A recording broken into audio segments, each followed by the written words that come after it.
Ahead on WMBF News at 7, an hours-long search for a group of lost divers comes to an end. How one piece of equipment the group brought made the difference. Plus, a recent crash lands a teen in the hospital. What police are asking you to do in response to an increase in pedestrian accidents. That's all after the lottery. Live, local, now. This is WMBF News at 7. Good evening to you. Thanks for making us your choice for news at 7. I'm Eric Weisfeld. And I'm Rachel Vogel. Thanks for joining us. Yet another blazingly hot start to the week, but some relief right now as we're getting some rain in areas. We can work with that. We'll take whatever we can get. Meteorologist Whiter is telling us more about these triple-digit heat indices to start the week, but also the chance for more rain. That comes tomorrow. And that's the thing is, it will be hot unless you see the rain. There's a lot of heat around tomorrow. And some of us will see some relief like we saw today. The heat index before we saw the rain, 117 in Myrtle Beach. And it still feels like 100 despite some showers around, but a good chunk of the area has been dry with a few lucky areas seeing some heavy rain and some occasionally stronger storms with temperatures well into the 90s. It's going to happen. They quickly develop, drop a lot of lightning, and then quickly fall apart. We saw that earlier near Socastee. Now watching a new storm developing on the South Strand here. A lot of this rain and lightning sitting out over the river, but we're starting to drift some of that rain back into the inlet. Some lightning down into Huntington out ahead of the rain. You've seen that earlier. Catching a drying trend now, though, from the Market Common through Socastee, where we had some heavy rain earlier and some very heavy rain into Robeson County, giving some relief to the heat. We head through tomorrow, the morning, a couple little showers. The best chance of rain actually a little later tomorrow. May not get going until 5, 6, 7 p.m. Otherwise, it's hot. Heat index above 110 as we go through the afternoon. I'll look at some relief, though, in the temperatures here in a couple more minutes. Nearly 100 people are dead as a result of catastrophic wildfires in Maui, and that number is expected to rise as search crews work to comb through the devastated area looking for remains. Officials are still working through what exactly caused the fire, but confirm it is the deadliest U.S. wildfire in more than 100 years. Fire officials say 85% of that fire is contained. And the devastating effects of those wildfires are also being felt right here at home as one grieving Grand Strand woman is sharing her late brother's inspiring story from those raging Maui wildfires. Let's take a live look now at the Surfside Beach Hula Show. That is where one woman is telling us more on the actions her brother took to make the ultimate sacrifice of helping those inside the flames. Penny Schilling says her brother Joe Schilling lived on Maui for more than 30 years, moving to the downtown area, which was in the direct line of fire as it swept through the island. Penny says Joe helped an 82-year-old woman evacuate from her apartment and tried to save 4 others, but could not. He kept them inside his unit, trying to keep the smoke out, but unfortunately they later died. Penny is holding a moment of silence and prayer for her brother and all of the other victims of the wildfires during this event. Our Eric Richards is there now and will share her emotional tribute tonight at 11. A reunion worth celebrating. 4 divers now back with their families after spending more than 12 hours in the water. WMBF Samuel Shelton spoke with the U.S. Coast Guard earlier about the hours-long search off the Myrtle Beach coast. A lot of people were involved in this search, but I learned if Coast Guard members did not spot one of the divers' lights, this rescue may not have happened. Coast Guard Petty Officer Jonathan Lally says the Coast Guard reunited 4 men ages 16 to 64 with friends and family a little after 6 this morning in Oak Island, North Carolina. It was a long night, though, before the reunion. While Lally said he doesn't know when the divers went out, he says they were scheduled for a 45-minute dive on Sunday, 60 miles east of Myrtle Beach. The Coast Guard learned the divers didn't resurface around noon on Sunday. The search lasted the rest of the day and into this morning. Several different Coast Guard stations used both boats and aircrafts to search. Around 12:45 this morning, North Carolina Coast Guard members spotted one of the divers' strobe lights and then located all 4 uninjured divers. Once spotted, their crew launched a life raft and helped divers get on board. Lally says teamwork made the rescue possible. Anytime that the Coast Guard goes out for search and rescue, it's always our hope that we can bring them back home and reunite them with friends and family. And this case highlights that aspect, that in this case, we actually were able to bring them back, reunite them safe and sound. And the fact that they had the signal device to signal our air crews and our rescue crews made this outcome what it is today. Now, the divers and their families were not yet ready to speak with us on camera today, but Lally says his agency is glad everyone is home safe and sound. In Myrtle Beach, Samuel Shelton, WMBF News. Well, tonight officers are sharing a warning for both pedestrians and drivers. North Myrtle Beach police say they're seeing an increase in pedestrian accidents. Our Ali Espinosa explains why police want you to pay more attention after a recent crash landed a teenager in the hospital. Just nearly 2 weeks ago, a suspected drunk driver hit a 17-year-old on his skateboard. Police say if witnesses didn't speak up, the man they have now arrested could have gone away with it. Authorities say 48-year-old Robert Buonaconti hit a 17-year-old near the area of Duffy Street and 24th Avenue North in Cherry Grove. Officers with the North Myrtle Beach Police Department say they saw Buonaconti try and leave the scene.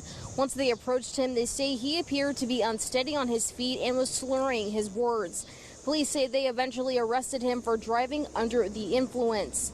Police spokesperson Patrick Wilkinson says they're only seeing more cases like this. We've been trying to make a point as well as far as addressing the crosswalks in the city with our traffic division. You know, that's just is a common reoccurrence. People aren't necessarily paying attention to these crosswalks as people are trying to come across. The out-of-state driver is now out on bond after police arrested him for driving under the influence. North Myrtle Beach police say so far this year they have had 19 pedestrians hit by a motor vehicle. Reporting in North Myrtle Beach, Ali Espinosa, WMBF News. In your crime alert, police in Conway asking for your help finding this woman on your screen. Authorities say Casey Dermerit is believed to be in possession of a stolen vehicle. She's 5'1", weighs about 125. Last seen at Conway Medical Center. If you have any information on where she could be, call police 843-248-1790. A Georgetown killer has been found and arrested all the way in New York. The U.S. Marshals Task Force arrested Keon Spann in Brooklyn. He was wanted in connection with the killing of 37-year-old Reginald Green back in June. We should say an alleged killer. According to the report, Spann barricaded himself in a bedroom after a standoff with the Marshal Service and New York SWAT team. The group used gas and eventually arrested him. Spann is set to be arraigned and then extradited back here to South Carolina to stand trial. And staying in Georgetown, records show a man accused of selling drugs is now walking free. Records show Stephen Ward bonded out of jail yesterday, one day after Georgetown County deputies say they found him passed out in his car with more than 30 grams of methamphetamine in his possession. Ward now faces drug trafficking charges. It's still not clear when he'll be due back in court. Marlborough County Sheriff's Office announced they've arrested a man in connection to a shooting that took place between a father and son. Police arrested 58-year-old Reginald McDuffie after they say he allegedly shot his son after an argument. McCall police responded around 10 Saturday night on Zion Horseshoe Circle. They say the victim was shot once before being airlifted to the hospital. The victim's condition is not known. McDuffie turned himself into police and is now charged with attempted murder. Some Horry County students are getting a bit of a boost as they prepare to return to class. Horry County School students head back to school 1 week from today, which is keeping the nonprofit Help for Kids a bit busier. Our Julia Richardson spoke with some volunteers today about the differences they're seeing between this year and last year when it comes to the number of kids needing help. One of the volunteers here at Help for Kids tells me that they're expecting to help more than 3,000 students. That's about 100 more than last year. Help for Kids and Backpack Buddies provides food to school kids that need it. Volunteers pack bags every week so kids who may not have another source of food over the weekend will have something to eat. Right now, Help for Kids is working with 42 schools in the district, but this doesn't only happen during the school year. All summer, volunteers drive to different areas of the county and drop bags off. This time of year, they're also packing up backpacks full of school supplies for these kids. Karen Mattert tells me she's been volunteering for 4 or 5 years, and every year the demand seems to go up. More people find out about our organization, more people move into the area, and more schools are built. So the number just seems to increase every year. If you want to help support this organization, Help for Kids is taking donations of food, money, and school supplies. In Horry County, Julia Richardson, WMBF News.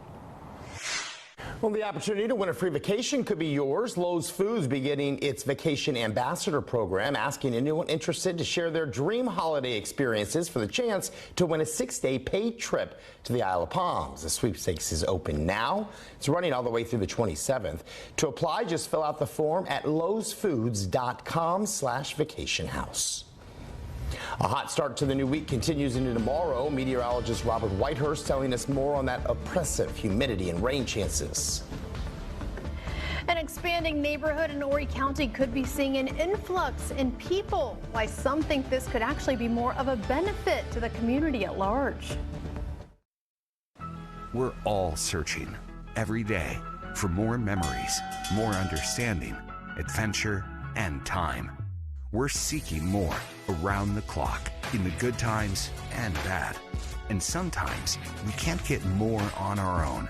That's why WMBF News is always seeking, pushing for more answers and more facts. So when you watch WMBF News, you come away with more.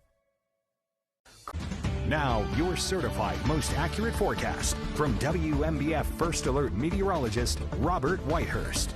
We're getting some relief here from the heat this evening in the form of these showers and storms. Had some heavier rain up through Robeson County, some heavier rain south of Myrtle Beach, and that's where it continues, although starting to weaken once again.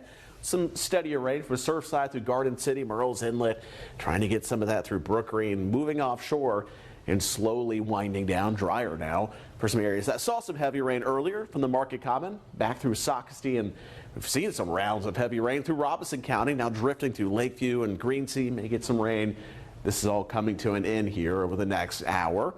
We'll start to see a few more showers and storms as we head through tomorrow, but late in the day, it may take some more time for the storms to get going. A couple little showers in the late morning hours, and then we move it to the late afternoon and evening.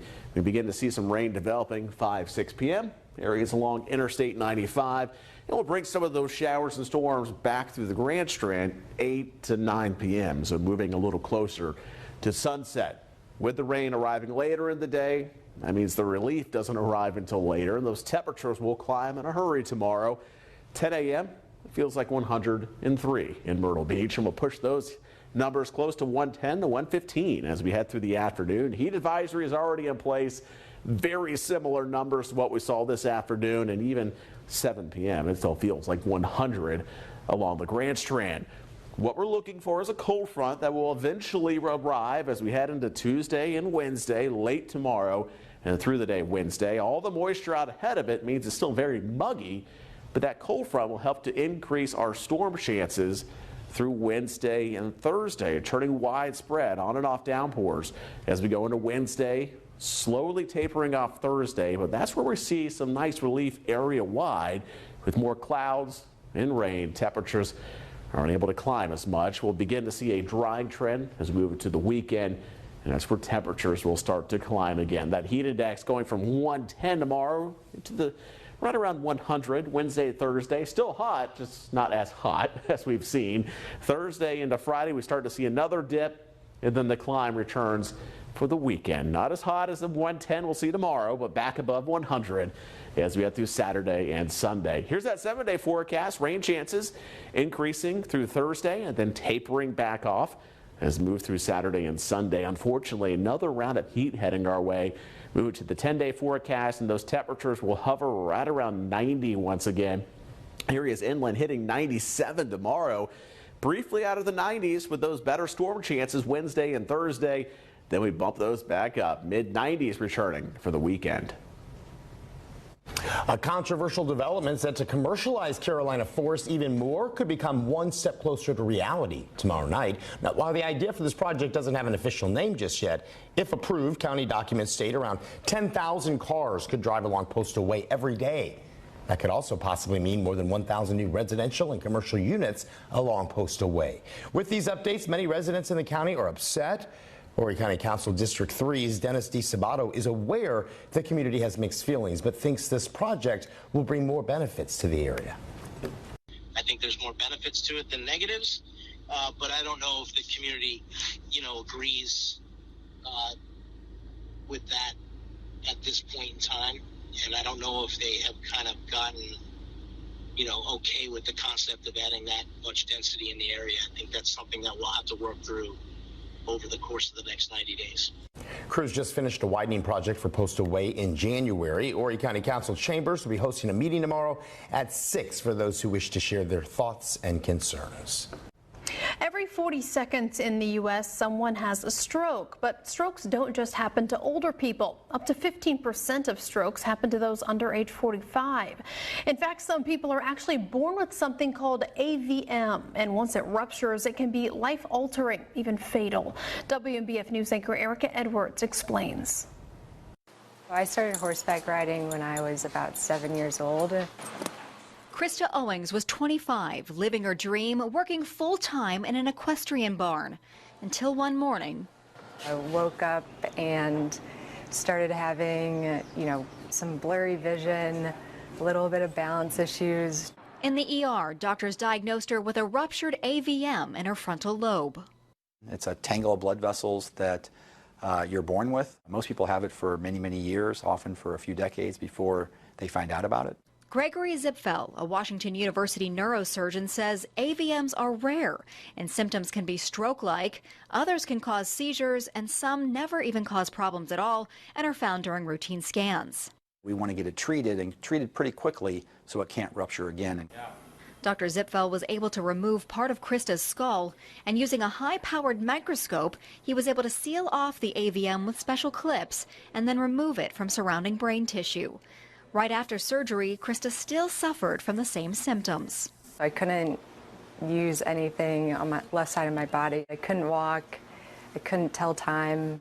But that did change. It took 3 months before Krista was ready to get back on a horse. But she knew her buddy Swiper wouldn't let her down. He'll just take care of you. He's very intuitive. He'll listen to you.